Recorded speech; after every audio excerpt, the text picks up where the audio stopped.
Muy bien, pues vamos a comenzar, hermanos, con esta clase el día de hoy, que es la clase sobre las cartas del apóstol Juan. Sí, primera, segunda y tercera de Juan es lo que vamos a estar estudiando en estas semanas que tenemos aquí por delante. Pero aquí vamos a comenzar el día de hoy con esta clase. Vamos a empezar trabajando el día de hoy con una breve introducción a lo que son las cartas de Juan. ¿Verdad? Generalmente cuando nosotros estamos hablando de las cartas de Juan, pues hay muchos detallitos ahí alrededor. Entonces, antes de penetrar al contenido de la carta, permítanme ahora arrancar con algunos datos generales que tienen que ver con estas cartas tan especiales. Entonces, para que podamos nosotros ir siguiendo la línea, la liga, ¿verdad? Voy a compartirles mi pantalla para que ustedes puedan ir viendo esta presentación. Cuando hablamos acerca de las cartas de Juan, obviamente, hay muchos detalles que pues quisiéramos aclarar, ¿verdad? Porque mucho de lo que tenemos de las cartas juaninas viene acerca de la tradición, por ejemplo, el autor. ¿Por qué decimos que son de Juan? ¿Verdad? También personas se preguntan, bueno, ¿y por qué escribió Juan estas cartas y a quién las escribió? ¿Y qué estaba pasando en el entorno cristiano de aquel entonces? Bien, vamos a empezar disfrutando de esta carta. Aquí en el fondo ustedes pueden ver uno de los templos especiales de la ciudad de Éfeso, allá en Turquía, en donde el apóstol Juan vivió y donde ministró. Obviamente no ministró en este templo, ¿verdad? El cristianismo de aquel entonces era completamente diferente. Pero aquí tenemos una imagen para que nos demos cuenta más o menos por dónde andaba nuestro apóstol Juan. Entonces, cuando empezamos a hablar de las cartas juaninas, ¿verdad? Lo primero que viene a la mente, les comentaba, ¿no? Es realmente quién escribió estas cartas. ¿Las escribió Juan? Miren, permítanme decirles que a través de la historia de la iglesia, sobre todo en los últimos siglos, ha habido un gran debate preguntándose si realmente Juan escribió la carta. He estado leyendo ahorita un texto en donde el autor niega completamente que haya sido Juan. Sí, fíjense que esta idea viene ya de siglos, del siglo pasado, principios del siglo pasado, cuando la crítica moderna empezó a cuestionar todo lo que tenía que ver con la Biblia. Entonces los críticos empezaron a cuestionar si realmente Juan había escrito tanto los evangelios como las cartas como el Apocalipsis. Y obviamente la posición de ellos era que no, que Juan no había escrito nada de esto. Y obviamente ponen sus razones. Si ustedes recuerdan un poquito de los datos que tenemos en el evangelio, los evangelios acerca de Juan, pues era una persona inculta, era un pescador, ¿verdad? No tenía estudios y de hecho esto se notaba cuando de pronto los fariseos, los grandes maestros, los escribas decían, bueno, ¿y estos quiénes son? Son gente sin estudios, ¿no? Son gente ignorante. Entonces, ¿qué hacen aquí? Eran los discípulos de Cristo. Entonces, los críticos se van por este lado y empiezan a decir, bueno, no pudo haber sido Juan porque no tenía estudios para hacerlo, ¿no? Son cartas muy bonitas para haber sido escrito por una persona sin estudios. Y de pronto dicen, bueno, si no fue Juan, ¿cómo es que las cartas se produjeron? Entonces ellos empezaron a crear ciertas teorías y la teoría que empezó a crecer y a hacerse famosa es que tanto los evangelios de Juan como las cartas y el Apocalipsis no son otra cosa más que eventos de problemas o problemas en particular que tuvieron los creyentes de aquel entonces. ¿sí? Y que pues estos problemas los fueron como recopilando, ¿sí? Oye, que fíjate que en la iglesia de Esmirna pasó esto. No, pues que en Éfeso pasó aquí. Pues no, que en Colosas pasó esto. Sí, y decían ellos, cada iglesia tenía un problema. Generalmente los problemas que las iglesias tenían en aquel entonces tenían que ver con un par de situaciones. La primera situación era la situación de los falsos maestros que de pronto llegaban por ahí pseudopastores, pseudos profetas, que empezaban a decirles a ellos una serie de cosas y los hermanos empezaban a entrar en crisis. Entonces, decían, estos son, lo que pasó es que hubo tantos problemas que empezaron ellos a concentrar todos estos problemas y a juntarlos y de pronto llegó una persona, ¿sí? Alguien que dijo, oye, pues esto lo tenemos que utilizar, ¿no? Y tomó todos esos problemas y los puso en una obra. La crítica sugiere que este personaje que hizo esto fue ese que en primera de Juan y en segunda de Juan, en el versículo 1, se hace llamar el anciano, el presbítero, ¿sí? Entonces, supuestamente este presbítero era una persona reconocida dentro de esta área, ¿verdad? Y fue la que se puso a redactar, tomó los problemas de Éfeso, los problemas de Teatira, los problemas de aquí y de allá, ¿verdad? Y empezó a crear lo que conocemos como el Evangelio de Juan, las cartas de Juan y el Apocalipsis. ¿Sí? Entonces, esta es la primera posición que encontramos sobre el concepto de quién fue el que escribió la carta. ¿Sí? Obviamente, para suavizar un poquito esta posición, algunos sugieren que este famoso anciano probablemente fue uno de los discípulos de Juan, alguien a quien Juan había hablado el Evangelio y que pues había seguido a Juan en algunas partes y conocía lo que era la verdad. Entonces esta persona, este famoso anciano, agarró y construyó todo lo que era esta obra, ¿verdad? Bueno, esa es la posición moderna que encontramos con respecto a si Juan realmente escribió el libro. Obviamente, la otra posición que encontramos es la posición tradicional, la que nosotros como creyentes, ¿verdad? Como dentro de esta área ortodoxa conservadora, mantenemos, que es la posición de que efectivamente fue el apóstol Juan, el discípulo del Señor Jesucristo, quien escribió la carta. ¿Por qué creemos que Juan escribió? Si nosotros leemos las cartas, tanto primera como segunda como tercera de Juan, ¿sí?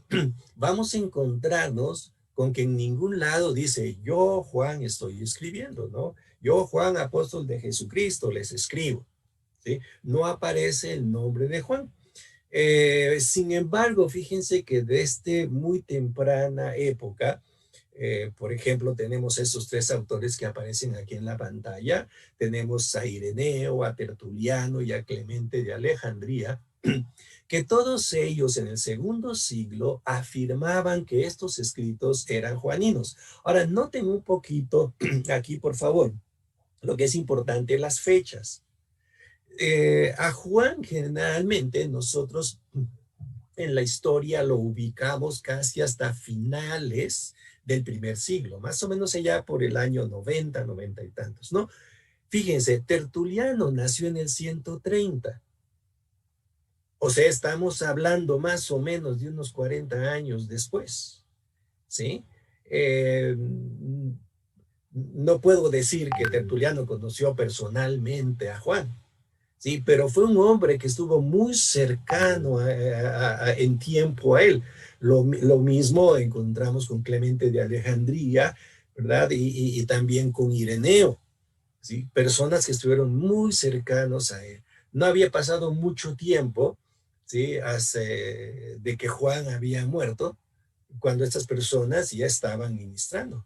Entonces, estas personas que estuvieron muy cercano a la historia de Juan comentan que precisamente estas cartas pertenecían a la pluma de Juan.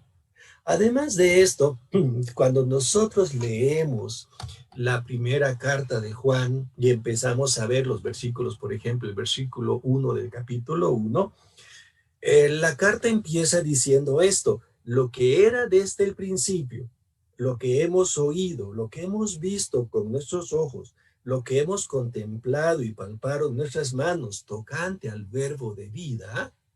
Fíjense que aquí el autor nos está diciendo que, la experiencia de conocer a Cristo fue una experiencia viva, real, ¿sí?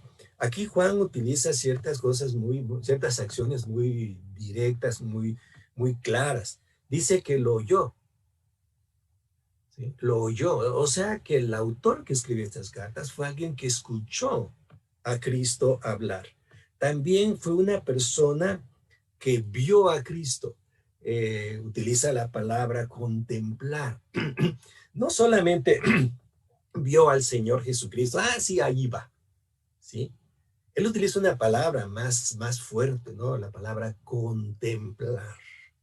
Cuando uno contempla, obviamente, no solamente mira, sino lo que hace es ver todo en detalles, ¿sí? Apreciar todo lo que hay en detalle.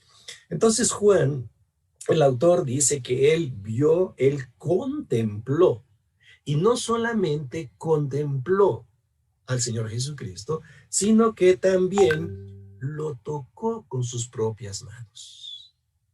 O sea, con todo esto lo que estamos observando aquí es que la persona que escribió estas cartas, que escribió el Evangelio de Juan, y que escribió el Apocalipsis, fue una persona testigo personal de Jesucristo.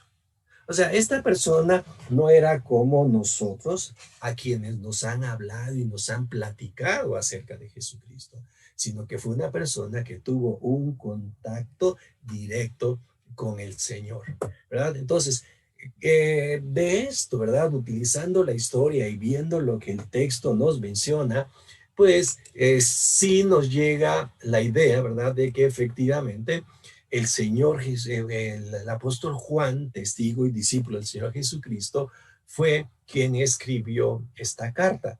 Entonces no tenemos por qué dudarlo, ¿verdad? La crítica va a seguir batallando sobre el tema, pero va a tener que luchar contra el asunto de la experiencia personal del autor con respecto al Señor Jesucristo. Vamos a tocar esto un poquito más adelante en la próxima clase cuando entremos ya directamente al texto.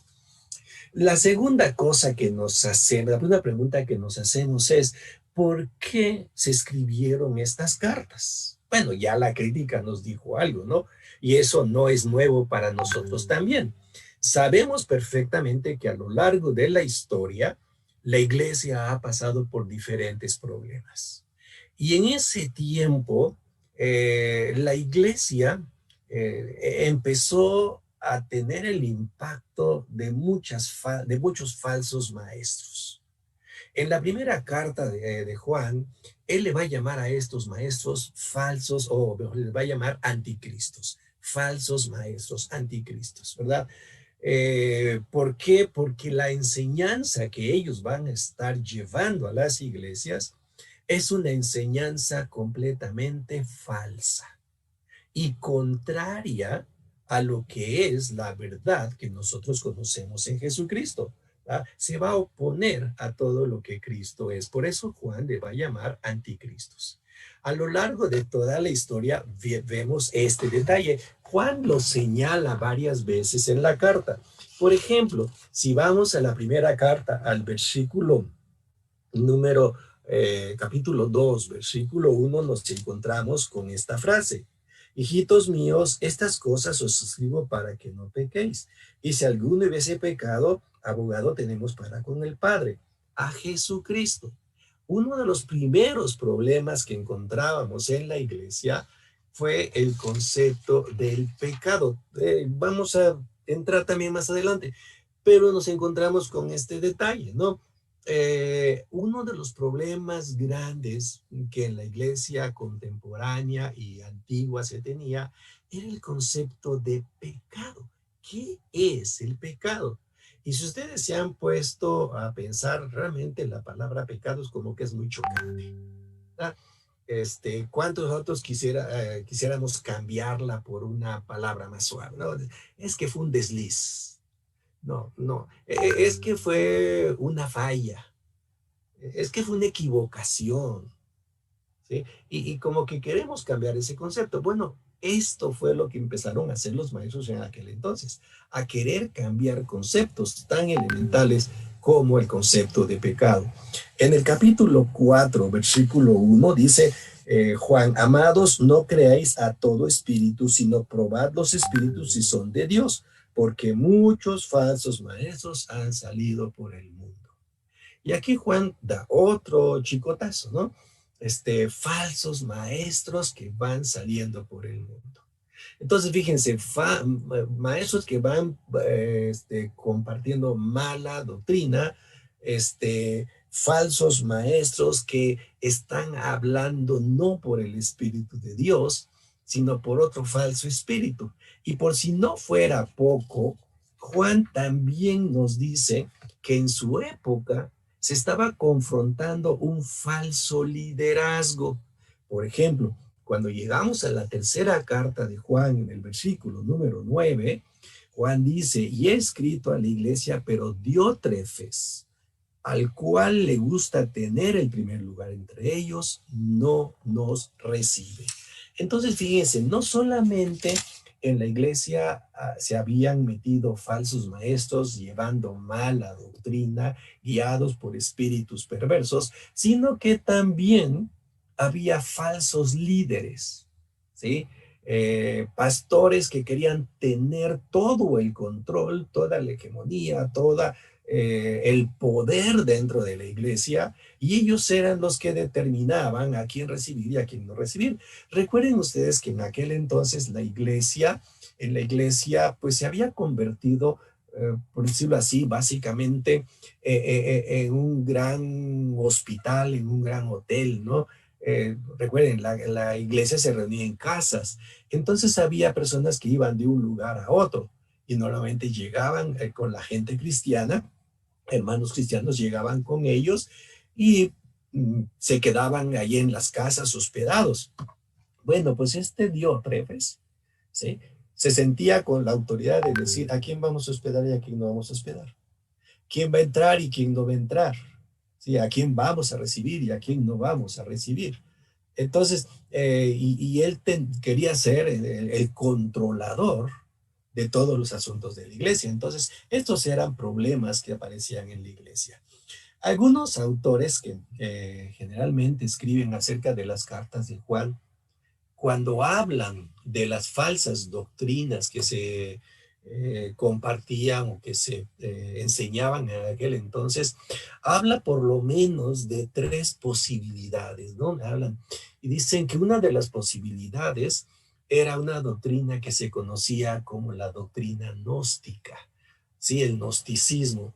El gnosticismo obviamente va a tener su aparición unos siglos después, en el siglo segundo, pero aquí ya empezaba a notarse, ya empezaban a verse ciertas raíces gnósticas. El gnosticismo es aquella doctrina que enseñaba que tenemos que llegar al conocimiento pleno de Dios, ¿sí? Y entonces ese conocimiento pleno de Dios, ¿qué es? ¿Sí? ¿Es información de Dios? ¿O es una experiencia de carácter místico que ilumina nuestra mente? Entonces llegaban a un revoltillo acerca del conocimiento de Dios, ¿verdad? E inmediatamente empezó a haber dentro del gnosticismo ciertas expresiones como lo fue el docetismo y el serintinismo, ¿no? El docetismo era una enseñanza que decía que el Señor Jesucristo no fue real, ¿sí? Sino que su cuerpo fue un cuerpo aparente, ¿Sí? ¿Por qué? Porque el gnosticismo, entre otras cosas que hacía, era hacer una separación entre lo que es materia y lo que es espíritu, lo que es la mente. Y decía que a Dios solamente le importaba lo espiritual, que lo material, lo físico, teníamos que desecharlo porque no tenía ninguna relación con Dios. Entonces, hablar de Jesucristo, que es Dios y que tuvo cuerpo, decían ellos, es una contradicción. Si Cristo no pudo haber tenido un cuerpo material, porque en sí la materia es mala, ¿sí? El cuerpo es malo, el cuerpo es pecaminoso. Entonces ellos tenían esa opción. Uno, entonces decían que, bueno, entonces Cristo no fue Dios, ¿sí? Porque tuvo cuerpo. O bien Cristo no tuvo un cuerpo, su cuerpo fue aparente. ¿Sí? Y estas dos posiciones la encontramos en estas dos doctrinas que se enseñaban, ¿no? El docetismo y Cerinto, que fue un predicador contra el que Juan batalló y peleó, eso lo encontramos en algunos otros libros, ¿no? Eh, Juan lo atacó varias veces por sus falsas enseñanzas.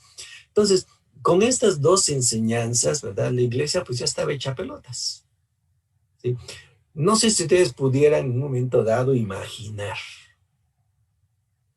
qué sería o qué repercusiones tendría para nosotros el llegar a pensar que Cristo, que su cuerpo fue aparente, que no fue un cuerpo real. ¿De qué manera nos afectaría? Pero fíjense, si Cristo tuvo un cuerpo aparente, murió, tampoco pudo haber muerto. Entonces fíjense, nada más las consecuencias. No murió, no resucitó. Entonces, ¿en dónde estamos? ¿Sí? ¿Se imaginan las repercusiones fuertes con esto? Bueno, esto fue lo que la iglesia empezó a sufrir durante este tiempo en el tiempo de Juan, ¿no? Estas enseñanzas. Por eso es que Juan escribe la carta con el propósito de confirmar a los cristianos en la verdad, de llevarlos a la verdad, de sacarles de todo este embrollo falso, ¿verdad? Para que ellos pudieran conocer la verdad, porque lo que nosotros necesitamos es tener una seguridad de que tenemos una relación personal con Dios. Yo no puedo tener una relación personal con un fantasma. ¿Sí? No puedo tener una relación personal con alguien que aparenta algo y no lo es. Entonces, lo importante era esto. Si ustedes ven precisamente la segunda carta de Juan, ¿verdad? Juan empieza con estas palabras. Cuando habla precisamente a la señora elegida, vamos a ver eso más adelante, le dice, mucho me regocijé porque he hallado a algunos de tus hijos andando en la verdad. ¿Sí? Es decir, ellos habían podido entender quién era verdaderamente Jesucristo, quién es Dios y cómo podemos relacionarnos con Él. Lo triste de la carta es que dice que no encontró a todos sus hijos, sino a algunos de tus hijos, ¿verdad? Bueno, aquí tenemos entonces la razón por la cual Juan escribe la carta. Le escribe, ¿por qué? Porque quiere combatir a los falsos maestros. ¿Cuándo la escribió? Bueno, aquí pues seguimos con el mismo razonamiento, ¿verdad? Eh, la aparición de los falsos maestros se empieza más o menos por el año 70 después del Señor Jesucristo, más o menos por la época de la caída de Jerusalén, cuando entonces muchas personas empiezan a ir por todo el mundo, muchos eran judíos que iban enseñando cosas que no debían, ¿verdad? Y entonces es cuando Juan empieza a escribir las cartas, el evangelio, etcétera, ¿verdad? La mayoría de los autores conservadores con los que podemos confiar sugieren que la carta pudo haberse escrito en ese periodo del primer siglo, entre los años 70, algunos lo llevan hasta el 60 y 65, ¿verdad? Entonces, noten ustedes que no es de los primeros libros que aparecen en la Biblia, pero sí es un libro son libros que aparecen en momentos de necesidad, ¿no? Imaginen ustedes la ciudad de Jerusalén destruida, los cristianos judíos de aquel entonces pensando qué había pasado con su esperanza, si Dios se había olvidado de ellos, y entonces es cuando Juan escribe precisamente estas cartas. El estilo literario de los libros también, de las cartas también es muy interesante, porque si leemos Primera de Juan, no nos da el sabor de una carta. En cambio, Segunda y Tercera sí. ¿Sí? En Segunda y Tercera de Juan, Juan habla a un destinatario. Por ejemplo, yendo a primera de Juan, a segunda de Juan, versículo 1, dice, el anciano a la señora elegida y a sus hijos a quienes amo en verdad. ¿Sí? Y entre la tercera de Juan dice, el anciano a Gayo, el amado, a quien amo en verdad. Entonces, estas dos sí parecen tener ese sabor de carta, pero la primera carta, a veces a mí se me imagina mucho como la carta a los romanos, ¿verdad? Que es una carta de mucho diálogo, de mucho razonamiento, de mucha reflexión, ¿verdad? De muy teológica, y no tan personal. Sin embargo, cuando vamos desarrollando la lectura de la carta, nos vamos dando cuenta de que hay momentos en donde Juan muestra que efectivamente está escribiendo una carta. Por ejemplo, en el 1:4 del libro, Juan dice, estas cosas os escribimos para. ¿Sí? Entonces, Juan escribe a los hermanos para algo. En 2:1 también dice, estas cosas os escribo para que no pequéis. Entonces da las instrucciones. En el 7, hermanos, no os he escrito mandamiento nuevo, ¿verdad? Entonces, la carta, aunque no empieza dándonos un destinatario, un autor, ni nada por el estilo, sí toma a lo largo de ella ese sabor de carta, como que estamos leyendo algo que alguien está escribiéndole a una persona. Eh, ¿Cuál es el tema? ¿Qué es lo que Juan quiere desarrollar en esta carta? ¿Cuál es el tema central? ¿Cuál es el asunto? Miren, la carta tiene varios temas muy interesantes, ¿verdad? Por ejemplo, cuando leemos en los primeros capítulos, Juan habla del pecado, de la confesión, habla de la comunión. Cuando vamos avanzando, habla del amor y hay muchos autores que se hacen pelotas con todos estos temas. Eh, la pregunta básica es, bueno, ¿realmente Juan tenía una idea, tenía un tema que quería él compartir con los hermanos y que lo fue organizando de diferentes formas? Sí hay un tema central que va desde el principio hasta el final. Y a diferencia de lo que algunas personas piensan, no es el amor. Juan no escribe para que los hermanos, para que los creyentes se amen, ¿no? Juan lo que quiere, ¿verdad? Pensando en todo este marco histórico en el que él está viviendo, lo que él quiere es que estemos seguros que tenemos comunión entre nosotros y esa comunión es la comunión que tenemos con el Padre y con el Hijo. Así que si nosotros entramos al libro, vamos a encontrar esto que es el hilo que ata todo Primera de Juan. Juan lo escribe en el versículo 3 del capítulo 1 y lo dice así, lo que hemos visto y oído, eso os anunciamos, para que también vosotros tengáis comunión con nosotros. Y nuestra comunión verdaderamente es con el Padre y con el Hijo Jesucristo. Ahí tenemos el concepto. ¿Qué es lo que Juan quería que supiéramos? Que tenemos comunión. Es la palabra koinonia, ¿sí? Esa palabra. ¿Okay? ¿Por qué coinonía? ¿Qué es la coinonía? Pues la coinonía precisamente significa que nosotros tenemos algo en común. Coinonía significa estar juntos con algo en común. Es decir, cuando nosotros nos reunimos con alguien y lo decimos, ¿no? Pues es que me siento bien con ellos. Hay un espíritu agradable, ¿verdad? Con mis cuates, con mis amigas, nos vamos al café porque nos sentimos que somos uno.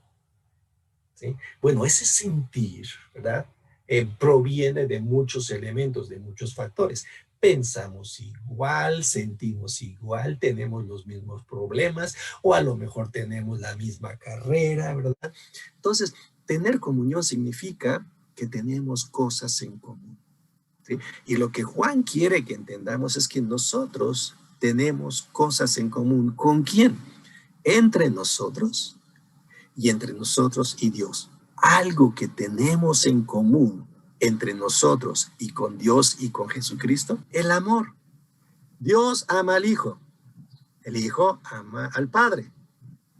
El Padre nos ama a nosotros y nosotros amamos al Padre y al Hijo.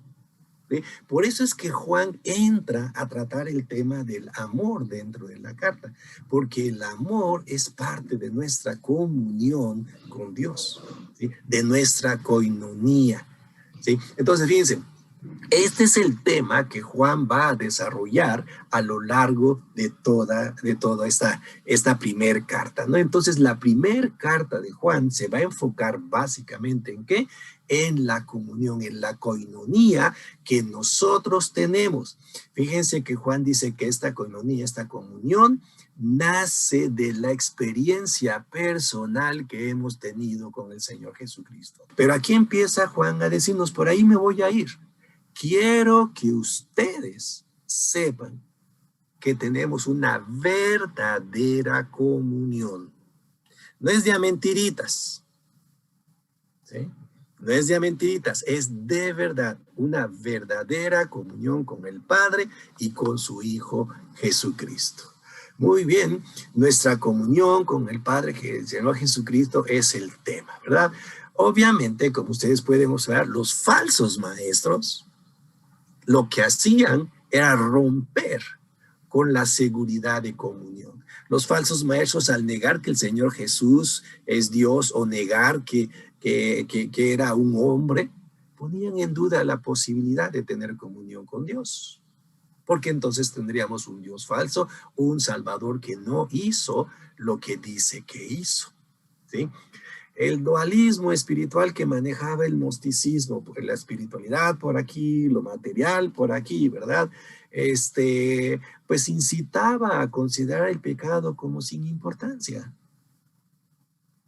No, el pecado no, es una falla, es un error, ¿sí? Y obviamente eso ponía en riesgo, ¿qué cosa? Mi comunión con el Señor.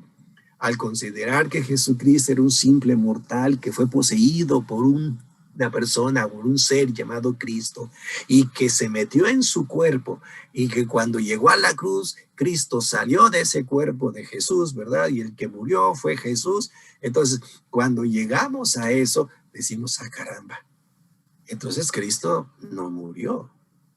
Entonces no podemos tener comunión. Fíjense cómo las falsas enseñanzas, ¿verdad? Lo que venían a atacar era precisamente ese hecho, ¿sí? El hecho de que nosotros no pudiéramos tener comunión con el Señor, ¿sí?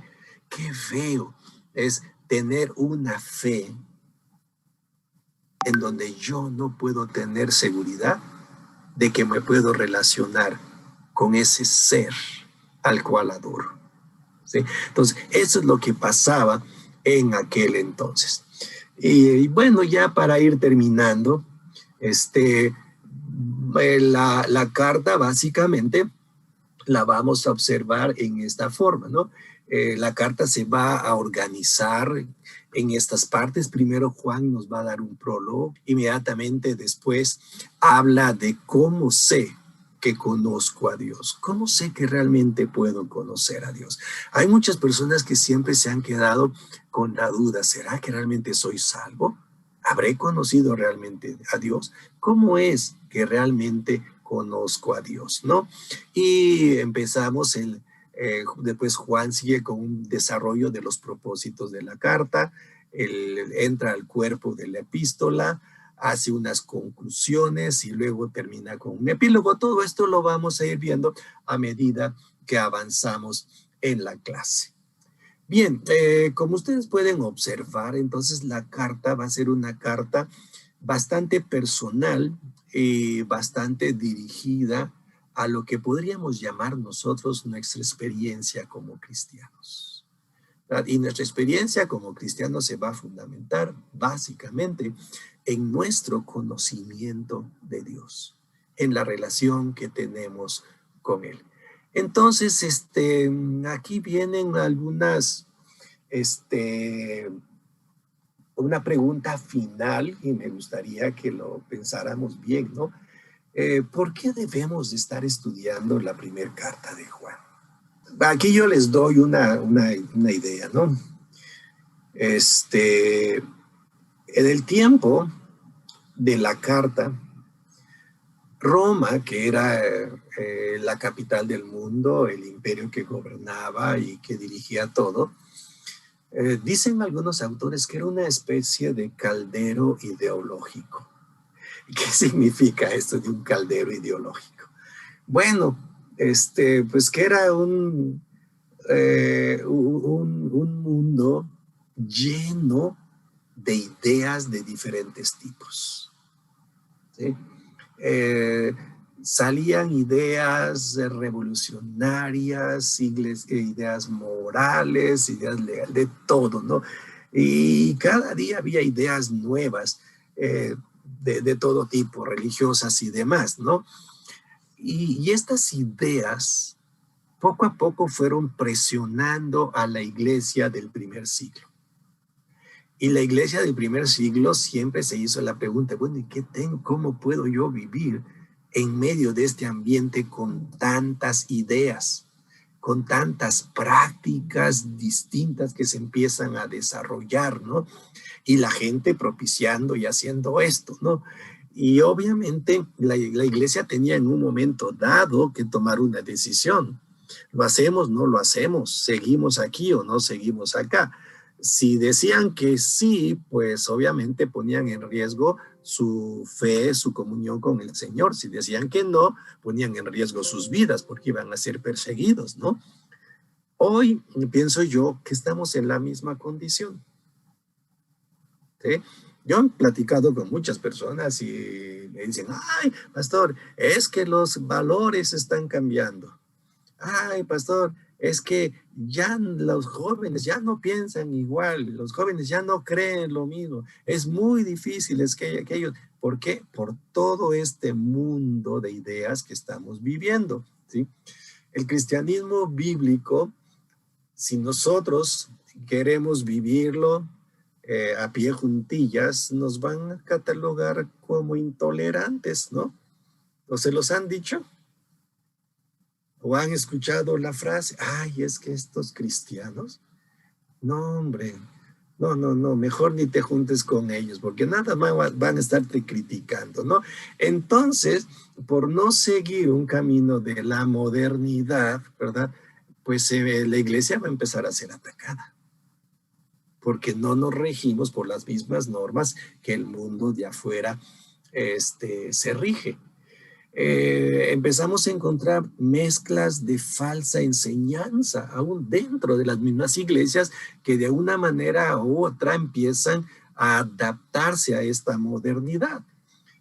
Por lo que comentábamos hace un momento, ¿no? Por ejemplo, ese concepto de dualidad en donde, pues no, el pecado no está, bueno, ¿verdad? Pues es una fallita. A ver, ¿cuántos de ustedes son perfectos que no hayan pecado? A ver, levante la mano quien no haya pecado. Ay, nos quedamos, no, pues sí. Sí, entonces, ¿cómo podemos hacerle? No, pues hay que entender, ¿no? La falsa espiritualidad. Pero así es la iglesia hoy, ¿no? Así es la iglesia hoy, ¿sí? La falsa espiritualidad.